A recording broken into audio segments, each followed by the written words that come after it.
the civilian employees of the U.S. Air Force. They're not in the military, yet they take the same oath. They don't wear the uniform, but they stand shoulder to shoulder with those who do. They're patriotic, hard-working Americans. They are the everyday heroes of Air Force civilian service.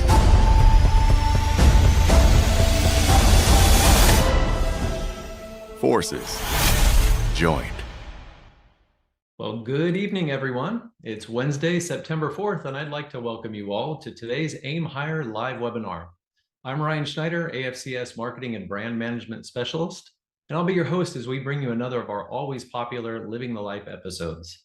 That's right, we'll be diving into the exciting and rewarding world of civilian careers with the United States Air Force. So whether you're considering a new path or looking to enhance the one you're currently on, you're in the right place to learn about the incredible opportunities that await you as part of the Air Force Civilian Service. In just a few minutes, I'm going to introduce you to two incredible AFCS employees, both of whom will share their wealth of work experience and passion with you, our audience. Not only will they talk about their personal journeys with you, they'll also share insights into the benefits of working with the Air Force, along with some tips on how you can make the most of a civilian career in this dynamic and impactful environment. So sit back, enjoy the presentation, and who knows, maybe in the very near future, it'll be you who's living this exceptional life as an AFCS employee. Now, before I have tonight's guests introduce themselves, let's get started by getting to know you, our audience, just a little bit better with our first poll of the show. Audience, we would like to know, what interests you most about a civilian career with the U.S. Air Force? Is it A, job stability and benefits, B, opportunities for growth and advancement, C, working on cutting-edge technology, or our last answer here, contributing to national security? We're going to give you about 10 seconds to answer before we go over the results with you. Take your time.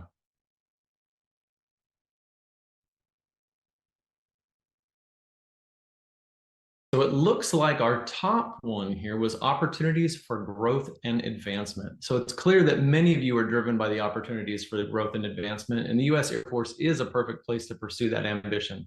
Whether you're looking to climb the career ladder, specialize in a niche area, or even broaden your skills across different fields, the Air Force does offer a range of developmental programs, mentorship opportunities, and pathways that can help you achieve your career goals while making a real impact. We appreciate you all sharing our thoughts with us. We'll have another poll later on in the show. Right now, we do want to take a moment to have our guests introduce themselves. Emily, let's start with you. Could you tell us a little bit about what it is that you do? Hi, everyone. My name is Emily Lemke. I am a logistics management specialist working on the F-16 Service Life Extension program at Hill Air Force Base. So I started with AFCS as a premier college intern and then transitioned into my current role as a Palace Acquire about 3 years ago. I moved from Texas to Utah for this job, and I absolutely love the unique challenges and the significant impact my work has. Thank you very much, Emily. Also joining me this evening is Alex. Alex, can you introduce yourself for our audience, please? Yeah, hey everybody. Like he said, my name is Alex Hallemeier. I am a computer engineer in the cyberspace and IT career field. I'm currently a third-year Palace Acquired or PAC intern at Tinker Air Force Base in Oklahoma City. I got recruited to join the Air Force Civilian Service right out of college during one of my school's career fairs, and then moved across the country from St. Louis for this role. My team and I work on piloting new technologies to enhance the information technology user experience across the Air Force. Awesome. Thank you very much, Alex. I'm sure our audience is eager to hear more from both you and Emily. So moving back over to Emily, our next question is, what has been the biggest surprise for you since joining the Air Force as a civilian? Did it meet your expectations, or were there any surprises along the way? Honestly, everything was a surprise for me since I had no military background. And like I said, I moved from Texas and I'd never been to Utah before. The size of the base surprised me, and it was very, very overwhelming. And also understanding the impact my work has was very eye-opening. But I quickly grew to love it, and I really enjoy my job. And it's a little bit cooler over there in Utah, is it not? Today, I think the high was 78. We had, I think, almost 90 here. So yeah, it's a little bit cooler there. Alex, same question for you. Was there anything that surprised you or kind of caught you off guard? Yeah, for me, it was the biggest surprise was realizing how far-reaching my work could be. I get to travel to really cool places like Germany and Hawaii, and I get to work with some of the best cyberspace operators out there on unique and interesting projects. So seeing how my projects affect the Air Force operations globally was a huge surprise, especially when I consider that the work I'm doing has direct implications on the major global events that I hear about every morning on the news. A big challenge for me was the military culture initially. So I came from a background with little or no military cultural exposure, but over time I've gotten more comfortable with it. And now I can throw around acronyms and Air Force jargon, and it kind of feels like second nature. Awesome. Once you start speaking that language, the jargons and the acronyms, you really kind of start fitting in, right? Yeah, no doubt. Well, it's really nice to hear that you kind of discovered your impact reaching further than you expected. It lends to that notion that we're kind of part of something bigger than ourselves, that bigger picture, supporting something greater than ourselves. So thank you for sharing. Now, Emily, we've all heard the term cold feet, and I'm sure most of us have all felt this at some point in our lives. I know I did in 5th grade when I had to talk about Panama for the first time. For you, were there any moments early on when you may have second guessed your decision to join AFCS? And if so, how did you overcome that obstacle? Oh my goodness, yeah. So my dad drove with me from Texas to Utah when I moved as an intern, and I cried the whole 45-minute drive home from the airport since I didn't know anybody in Utah, and I definitely questioned my decision. But once I started working and got to know my team, I quickly realized I made the right choice. The support I received from my colleagues made all of the difference. So despite the unknown, you continued onward. That's very good to hear. Alex, how about you? Did you have any moments where you were unsure if you wanted to go through with your career, with the Air Force Civilian Service? Yeah, I had very similar doubts. Like Emily, I moved across the country for this job. I was born and raised in St. Louis and went to college in Missouri as well. So I had to leave behind all my friends and my family, and that was a huge personal hurdle for me to overcome. But I think in the long run, it was beneficial for my own growth to get out of my comfort zone and experience a new place and meet new people. Also, like I mentioned, I had no prior military experience, so I didn't really know what organizational culture I was getting into. But like I said, after spending some time in the environment, especially going to things like the officer training school in Biloxi, Mississippi, I really started to understand and adapt to the culture, and now I feel much more confident and settled in my role. Very cool. So on the flip side of that coin, can you all share a moment when you knew you made the right decision to begin a career with Air Force Civilian Service? Emily, what can you tell us about your experience on this? For me, there's been a couple of moments. The first big one was when I got to get up close to an F-22, and I even climbed up to the cockpit during my internship. The amazement and pride that I felt, and let's be honest, my new bragging rights, was the first time I knew I made the right choice. And most recently, it was when I realized the impact of the F-16 Service Life Extension Program, because I extend the life of these aircraft by about 20 years for approximately $5 million, whereas buying a new one would cost significantly more than that. And knowing that my work was saving the government a ton of money really hit home for me. There it is again, that bigger picture feeling. And that makes me honestly very happy to know that both of y'all are feeling that feeling, and it's not just a myth. So thank you for sharing. Alex, how about you? Any moment that kind of solidified that warm, fuzzy feeling that you'd made the right career choice? Yeah, I also have a couple of moments. The first was when I saw some maintainers using our IT systems that we helped to develop. So we were walking around on a separate project, and my team we found ourselves on the flight line with a group of maintainers, who are the folks that help maintain the Air Force's planes. And while we were walking around, I got to witness how they were utilizing the iPads that we helped their organization on board several months before. So seeing the long-term impacts and seeing our work in action, it was incredibly rewarding and definitely confirmed I'm in the right place. I can think of another example where our team worked on a project where we helped to install a large system of networking equipment at a base, and that helped them overcome a major technical limitation that prohibited their phone systems to work correctly. And then after we finished our work, it was brought up to our team that the work we did really influenced about 7,000 people that work there on the base. So it hit me then that the work that I do every day has the potential to influence the lives of so many others. And I think that's super cool. Yeah, very cool indeed. You know, my first position as an active duty member of the Air Force didn't give me the opportunity to see my work in action. I was part of this career field known way back in the day as aircrew life support.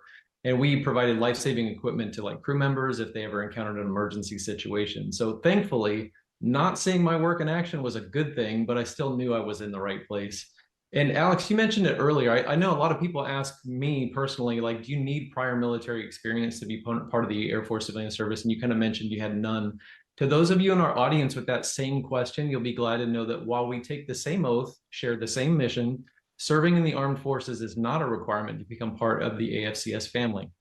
And of course, I'd be remiss if I didn't plug this. To learn more, we encourage you to visit our website at afciviliancareers.com. Again, that's afciviliancareers.com.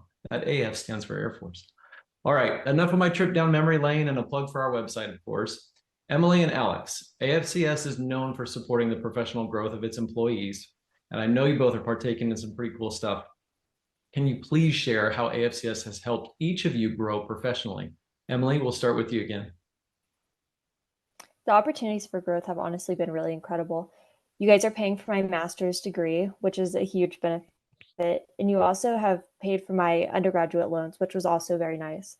But beyond that, in my everyday life, the team has been incredibly supportive, and they allow me to take time to focus on my studies. So a couple of weeks ago, I had an exam that I needed a couple more hours to study for, and they let me take the afternoon off. And everybody, as I was walking out the door, was like, "Good luck, Emily. You'll do great." And I've also had quite a few informal mentorship for my lead. We sit down and she asks if logistics is what I want to do and also offers different paths. So it's not my team isn't there to support me in my current position, but they're there to support me in my career and who I am becoming, which has been really, really awesome to feel that support. It's really awesome. It sounds to me like you hit the jackpot, and I'm really happy that you did. Alex, I understand you've hit a similar jackpot. Do you mind sharing with us your story as well? Yeah, definitely. So Emily and I share a lot of the same background. I also am going through the Palace Acquired program now. And through that, the AFCS has supported me in obtaining technical certifications and covering the training costs associated with achieving them. And also, like Emily, they're funding my master's degree, which I'm actually about to complete here in the next week. So I'm very excited about that. Very cool. Also, I found the vectoring program very valuable. So each year I get to submit my resume to higher Air Force leadership, and they go through it and provide me with a list of training opportunities that align with my career goals. From there, I can go through their list of recommended trainings, register and attend those trainings through the next few calendar years. And my specific organization is very supportive of me taking these professional development courses and wants to help me succeed in my career goals as well. So this program has overall been very crucial in helping me advance my career. Very cool. Congrats to you both. For me, it's great to hear that each of you is thriving in a supporting environment. Emily, you kind of touched on that, especially that folks were like, "Hey, good luck." I love hearing success stories. Obviously, that's why we met a few weeks ago and we're able to kind of get you all on the show. So thank you for sharing. All right, audience, time to hear from you again for the second poll of the evening. Get those fingers ready because AFCS wants to know, what kind of environment do you thrive in? Is it collaborative and team-oriented, independent and self-directed, fast-paced and dynamic, or structured and organized? And again, we'll give you about 10 seconds, give or take a few, just to let you punch those in before we go over everything with you here in just a moment. It looks like, wow, okay. So 55% of you said collaborative and team-oriented. So it's really great to see that so many of you thrive in that collaborative and team-oriented environment, because working within the U.S. Air Force as a civilian offers plenty of those opportunities to engage in teamwork where collaboration isn't just encouraged, it's essential. Whether you're working on like cutting edge technology, managing complex projects, or contributing to critical missions, you're going to be surrounded by passionate professionals like Alex and Emily, who are eager to share their knowledge, support you and others, and achieve great things together. So honestly, we really do appreciate the audience. I can't see you out there. We're kind of hidden behind this curtain, if you will, but we appreciate you guys sharing, and gals sharing your answers with us, because it helps us kind of keep the show going. Feels like we're interacting even though we can't see you. But as a little reward for your contributions, our next question should lend some much needed insight to those of you aspiring to become part of our little AFCS family. Actually, we're pretty big, 180,000 plus now. All right, so Emily, what advice would you give to someone considering a career within AFCS? It would definitely be to find a mentor. So they have a formal process to find a mentor. I have personally not done that, but I have a friend who's done that, and she loves it. They meet weekly or however often she wants, and they go over personal goals, career goals, and all of those things. I have taken the informal approach, and like I mentioned, it's finding people that support you and want to see you succeed. When I told them I was meeting with you guys tonight, everyone on my team wanted to come and say hi and wave as to support. And it's definitely makes going to work more enjoyable and fulfilling. So definitely surround yourself with good people and find good mentors. That's really good advice. I served 20 years on active duty, and I've been here with AFCS for 2 years now, and I just learned something from you. I did not know there's a formal process to find a mentor. I thought you just kind of had to pick your own or hope that you knew somebody good and just kind of talk with them and ask them. So really good advice. I'm taking it for relatively sure. new. Yeah, well, I'm going to look into it. So thank you for letting that. All right, Alex, same question. Can you lend our audience members some great advice on this? Yeah, I would say that it's very important to find an organization that shares your values. If you're in a place that aligns with what you care about, I think you'll find that your work is much more fulfilling. And there's so many exciting options and opportunities within an organization as large as AFCS. So if one group doesn't fit you perfectly, there's always, at least there's usually options to try something new. With that, I think you also need to be open-minded about where your career might take you.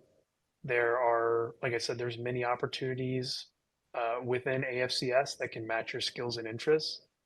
So once you have your foot in the door, try and seek out the career path that is going to fit you the best.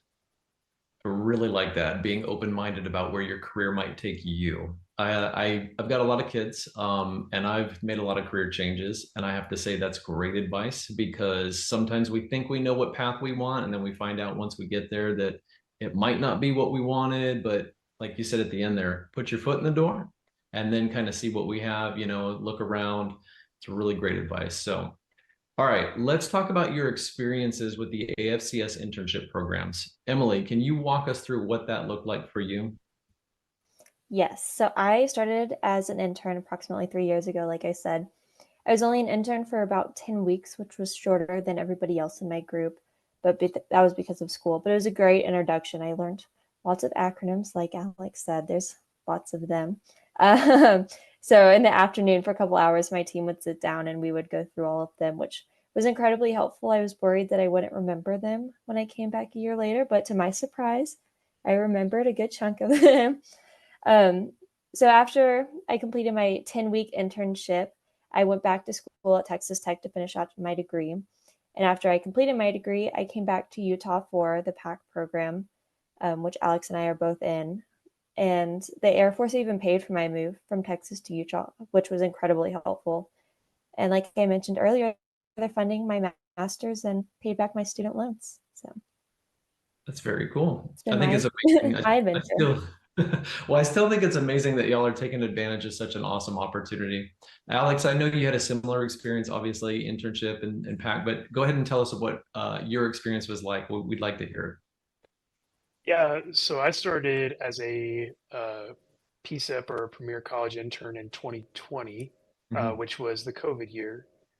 So the entire 6-week internship was online, which made the big move the following year even more difficult when I decided to go full-time as a PAC. But I think it was very much worth it, because over the next 3 years in the PAC program, I got to experience such a wide variety of challenges, which grew me both personally and professionally. I've had the opportunity to take on things like leadership roles for teams of engineers that are 20 years my senior, travel to some of the world's most amazing places, and meet some of the best coworkers, mentors, and friends that anybody could ask for. Also, like Emily mentioned, the Air Force is covering my certifications, training, and my master's degree, all of which are major components to advancing me to the next stages of my career. And I'm super grateful for all those opportunities.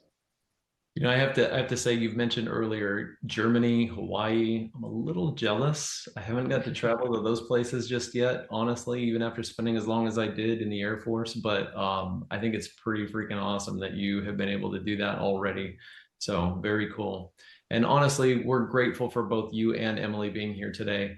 I have to give a shout out to Miss Brenna here for giving me y'all's names. So we reach out to folks that we know very frequently that have been on the show before, that we've networked with. And when I asked Miss Brenna if she had two really good folks that were young that maybe wanted to come on the show, had a great experience, y'all were at the top of her list. And so when I reached out to you, it was like 3 weeks ago? Y'all were both very well. I reached out to your supervisors first, but y'all were both very eager and happy to share your story. So thank you. So for those of you in the audience that don't know, these aren't folks that we've built relationships for years on. Some of them are very brand new to the Air Force. Some of them have, been around for a while. We're just meeting them, but these folks are willingly sharing their time and their stories, and we're just so incredibly grateful. So thank you. All right, for those of you watching that are interested in applying, we do encourage you to explore AFCS career opportunities. There's a lot of them out there. And these two folks that have joined us tonight, Emily and Alex, are living proof that you can take some pretty incredible paths with us. Before we wrap things up tonight, I did want to open the floor up. We have plenty of time to do this. So audience, this is your time to ask questions directly to both Emily and Alex. We're going to screen them, of course, but let's see what's on your minds before we wrap things up tonight. So I'm going to go over to my other screen here. We have quite a few, it looks like. So Emily, Alex, these are completely candid, just off the wall here. One person says, how strict is the 2-year post-graduation window for the Palace Acquire program? Either of you are welcome to answer. Both of you are welcome to answer. If you don't know, it's totally fine. But anybody can go. Is this in reference to the commitment to the PAC program? It looks like they're asking more like how strict is the 2-year post-grad window. So I would assume that this is asking if they graduated 3 years ago, is there any wiggle room? If it was 2.5 years ago, is there some wiggle room? Like, what can they do in that instance? Yeah, I don't personally know the answer to that question.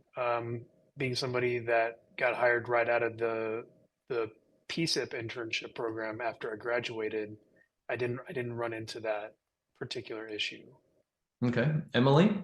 For me too, I onboarded about 2 weeks after I graduated. I had a friend who onboarded about 6 months after, and I know that they were really rushing to get her started. I do know if you are more than or about 2 years, I think there's a developmental program, which is fairly similar to the PAC program. I think the biggest difference are the benefits, and you don't rotate through different programs like Alex and I have. Gotcha. Well, I'll also add to this, because there's always that catch-all, and we're kind of trained to answer what we can. For those of you that are wondering the answer to that question, I'm going to tell you first and foremost, you won't know unless you apply, right? Because if you don't take the shot, you're 100% going to miss those shots you don't take. So at least try. The other thing you can do is go on afintern.com and do some research on our site. That's actually a subsite of our actual overarching website. And if that still doesn't give you the answer you're looking for, you're welcome to reach out to us via private message on any of our social channels, Facebook, X, Twitter, Instagram, etc. Hit us up, ask the question, and worst case, we will put you in touch with the actual SOAR team, which is the Strategic Outreach and Recruiting Team for the PAC and PSIP programs. So hopefully we get you an answer one way or another. All right, next question. How soon after your first role are you eligible for a master's degree? I started my master's degree as soon as I onboarded as a Palace Acquire. I know that you have to complete your master's degree within your graduation from the program for them to pay 100% of it. And I picked a fairly lengthy program, so I wanted to get started as soon as possible to make sure it's all covered. Okay. Alex, anything to add there?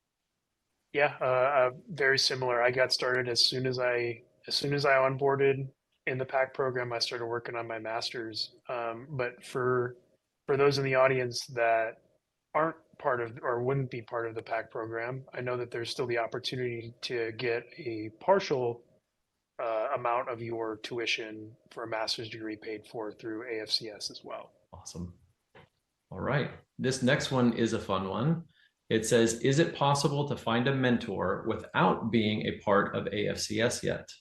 And I'm assuming you're looking for somebody possibly within Air Force civilian service or somebody with some military background, etc. And Emily and Alex, I'm going to lead this one, and then y'all can add anything because you both had some really good info, especially you, Emily. So I would say network. Absolutely network. So even if you're not a part of AFCS yet and you're looking for a mentor, obviously being part of something like this, our webinar, is a great place to start. You can also follow us on LinkedIn and our other social platforms, but LinkedIn is probably going to be one of our better networking platforms. You'll start to connect with folks there, folks that are in the career field. I also, I'm not trying to blow y'all up here, Emily, Alex might be really great places to start connecting with them on LinkedIn as well if they have profiles, so you can look for them as well. But any members that you see that are part of AFCS that are maybe aligned with your career goals, I'd absolutely send them a message, connect, and just start networking, going to events, whether they're virtual or in person, especially if they're hosted by Air Force Civilian Service, is a big plus. So mentorship. Emily, Alex, anything to add on that? One thing that was super beneficial for me was my first informal mentor was actually an active duty lieutenant. So we were both figuring out what Air Force life looked like together. I was able to show him what it was like as a civilian, and he was able to show me what it was like in active duty and interacting with the military, because like I said, I had no experience with military. So I needed the baby steps and the baby introductions and all of that. I honestly thought I would be saluting people like 10 times a day when I started working in the military, but to my surprise, pleasantly, I have not had to salute very many people. Not so a definitely requirement for us, huh? Yeah. So definitely find people who aren't in the same path as you are for that. Awesome. Alex, anything to add on terms of the mentorship topic there? Yeah, I was just going to mention, I personally found out about AFCS through my college's career fair. So that could be a great place to go to if you're still in college, or if there's a sort of an out of college career fair situation. Mm-hmm. And also we get we'll go to conferences occasionally and, have a booth set up where we work with maybe groups of people coming in, taking a look at what we're doing at our specific organization. And so that might be a route to go as well. Awesome. Yeah, I really like that. The next question is kind of a segue on that. And it says, what's the best way to get your foot in the door?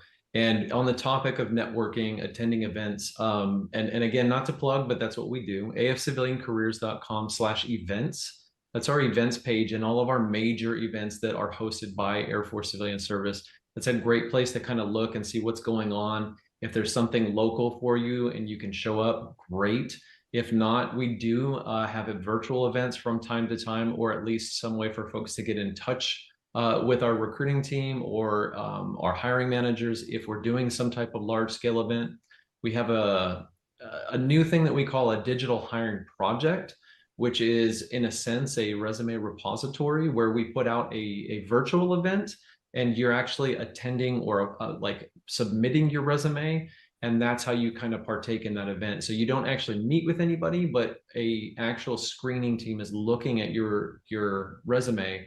And if they're interested in you, whether it be networking, hiring, etc., then they're going to reach out to you personally and get in touch with you. So those are great places. Again, afciviliancareers.com/events is a great place to kind of see where those events are happening and when.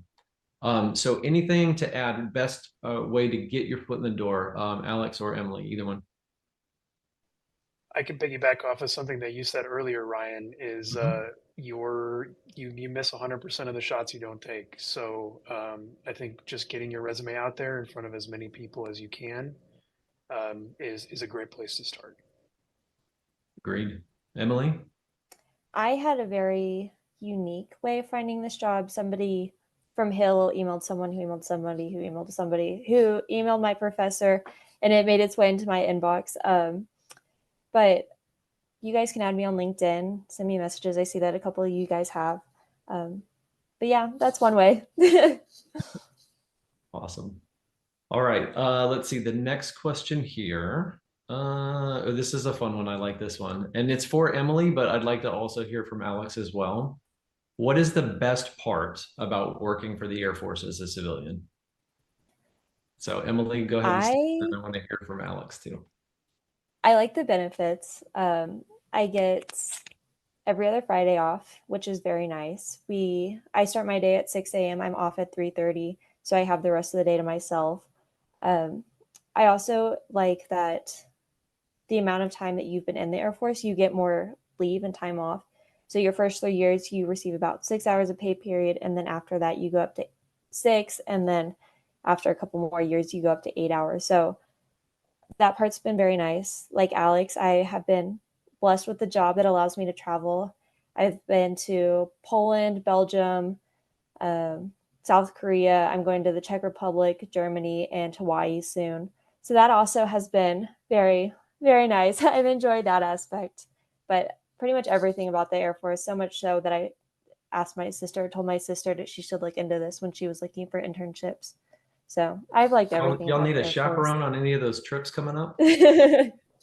Probably. Y'all are going more places in a few years than I've been in all my time. That's crazy. Totally awesome too. So that's really great.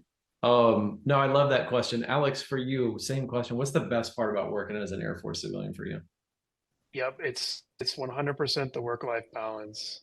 We have a work hard, play hard mentality here, where projects come hot and heavy, and then once they're done, you get to relax and take time, be with your family, be with your friends. I am a bicycle racer in my free time, so working in the Air Force Civilian Service gives me the opportunity to train for the bike racing that I love to do, and that's a huge part of my life. So very cool. Yeah, I always love that question. We do develop a script with these folks. We interview them ahead of time, our panelists, our guests. But audience, we do love those types of questions because it is off the cuff, and sometimes we don't have enough time at the end of each episode to ask these kinds of things. So we love them. We have a few more questions here, and I'm absolutely thrilled that they're still coming in. So somebody said, is a PhD acceptable? And I can tell you what I know, but I'd rather hear from Alex and Emily because y'all are our guests. So what do you think? I think it would be amazing to have a PhD.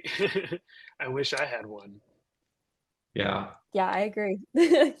Absolutely. So I know that an audience member is probably asking, like, is it accepted? And the bottom line is that, so every position that the Air Force has on the civilian side, it has, just like in the regular civilian world, you're going to have a set of qualifications that you have to meet.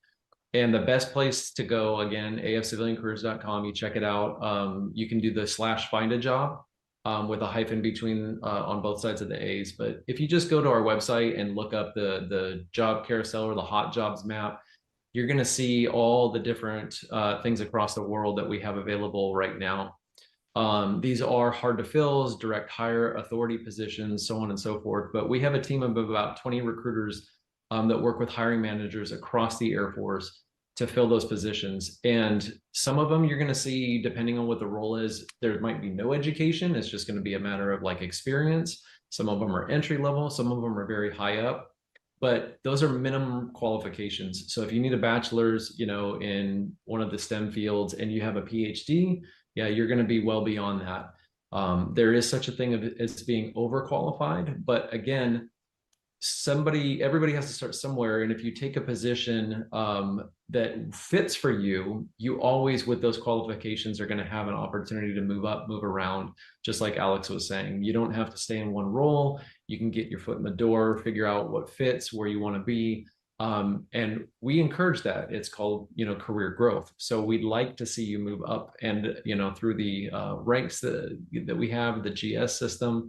Hopefully, if you come in entry level, I'm sure these folks at one point are going to be probably well above me and hit that GS 14, 15 level. And, I might be reporting to them one day, but absolutely. PhD, look into it.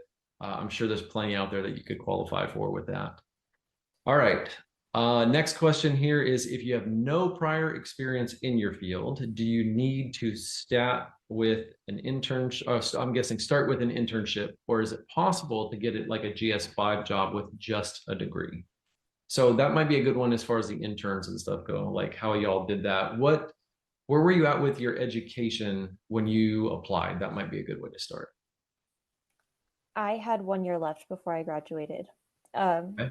Well, I guess I had 2 years. So I graduated within 3 years, and the fall before my last summer, I applied and had an internship for the following summer.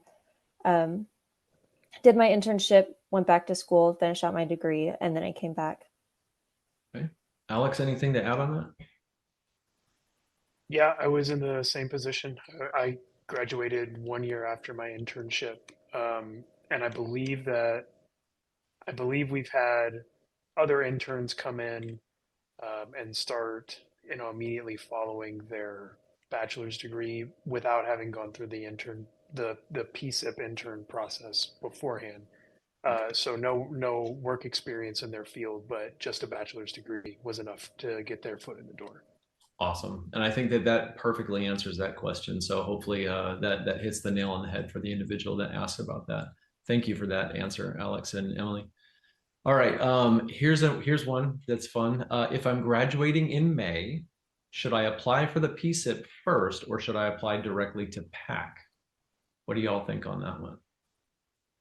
I think I would probably advise to just go straight for the PAC program. Mm-hmm. Although I think it's probably easier to get a PAC position had you gone through the PSIP internship beforehand. I don't really think that program is necessarily tailored to people that are already out of school.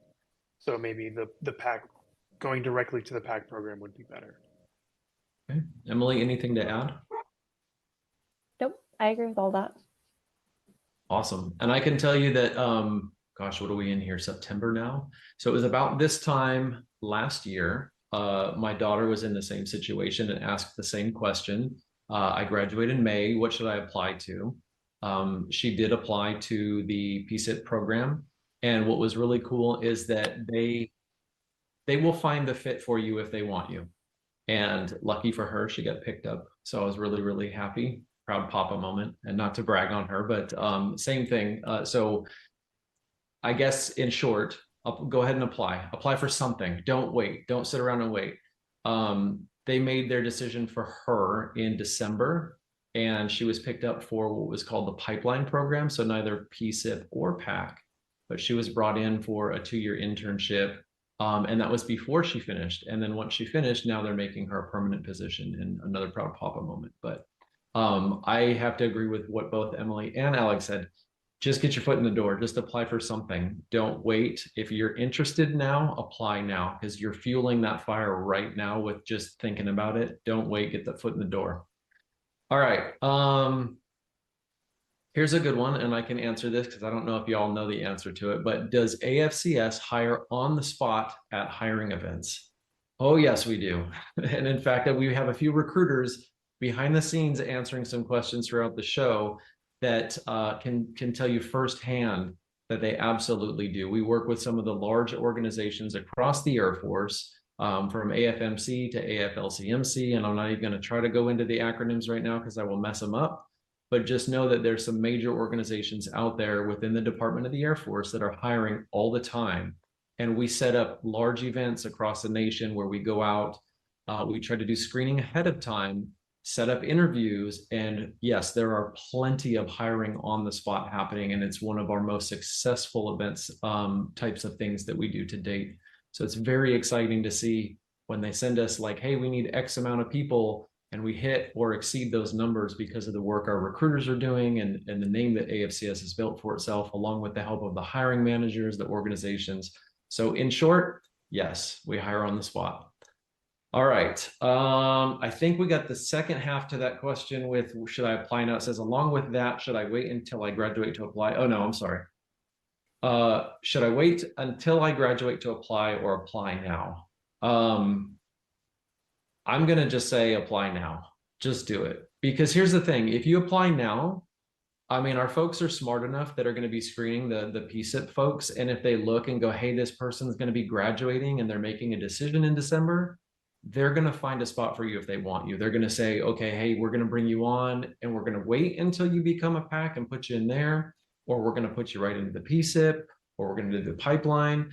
So if you wait, you're only hurting yourself as far as time goes. But if you're putting your name out there now, the worst they can tell you is, hey, reapply to this program in a couple of months or whatever the case may be. But at least your name is out there and it has been seen by one of our actual human beings, not AI or a bot or something that's screening people out. We don't do that. So absolutely don't wait, apply now. Foot stomping the heck out of that one. Going off of that, the guy in charge of my PAC program moves mountains for the resumes that he likes. He finds jobs that he thinks that you'll fit into. He says, apply in a year, or I have this position coming available. I think he's called somebody back 2 or 3 times with 2 or 3 different jobs because he just really liked that resume. So get your resume in. If they really like you, they'll find a position for you. So that's good advice. And I mean, honestly, by submitting your resume, like right now, let's just say there's 100 people in the audience and none of you apply. But tomorrow, all of you apply. But there's 100 people that just networked with AFCS, and somebody's going to be looking at your resume and seeing your name. And now you have at least opened the door of possibility to yourself and for us to know who you are. So please, please, please don't wait. Put your resume together. Don't rush it, of course, work on it and take a good look. Even on our, again, here's a plug for the site. On our website, you can find some resume guides and some help and stuff like that as well. But yeah, all in all, I think the message here is don't wait, apply now. Can you guys give us any resume tips? Not on this show, there's not enough time. I wish we could. We've talked about doing an episode just completely around the whole resume, piece and everything. That would be a long episode. But again, go to the website if you're interested in how to start building a government resume. We have a guide on there that we just revamped and are constantly working on and trying to, keep up with the times. But take a look at it. It is going to seem daunting at first, but I know 2 very eager individuals that love where they're at and what they do. And I'm sure if you networked with them, I mean, they may be able to lend you some advice. So if y'all, sorry, Alex and Emily, you guys are going to see your LinkedIn and social blow up in the next 24 hours. But yeah, I wish we could do more resume tips and everything. So, all right. So I'm going to go ahead and stop us there. We've had plenty of questions. I'd love to give Alex and Emily their evening back. And so I'm just going to say from the bottom of my heart, thank you, Alex, Emily, for, joining us tonight, for being willing to do this, for our audience and your amazing questions. Honestly, y'all keep the lights on, because if there was nobody here, it would just be me, Alex, and Emily talking, and a few recruiters and our, folks that support us with our partners behind the scenes, and we all just kind of be talking to ourselves. Now, just a reminder, all the resources that we mentioned over and over again tonight, I'm sure you know it by now, afciviliancareers.com. They are going to be linked in the chat box. We'll also, in a few weeks here, post the recording of this webinar. So if anybody missed it or you want to share it with folks that for those of you that are in management or leaders out there that maybe want to, share this with some of the younger folks, or those looking into this, all of that stuff's going to be on our website. Again, afciviliancareers.com. I promise that's the last time. So be sure to look for it in the coming weeks. Also, be sure to join us next month on Wednesday, October 2nd for our next Aim Higher live webinar. It's entitled Speaking in Code. We're going to be deciphering the critical role that civilian cyber professionals play in giving the Air Force its decisive advantage. My wonderful office partner, Ms. Cheryl Johnson, will be hosting. You won't want to miss it. And if you haven't picked up yet, and this is your first time joining us, we do this the first Wednesday of every month at 6 p.m. Central. So Again, check us out. Until then, follow us on LinkedIn, X for those old school folks like me. It used to be called Twitter, Instagram, and Facebook for more tips and hot jobs. So that's us signing off. Thanks, Emily and Alex. Thank you, audience. We appreciate y'all. Have a pleasant evening. All right.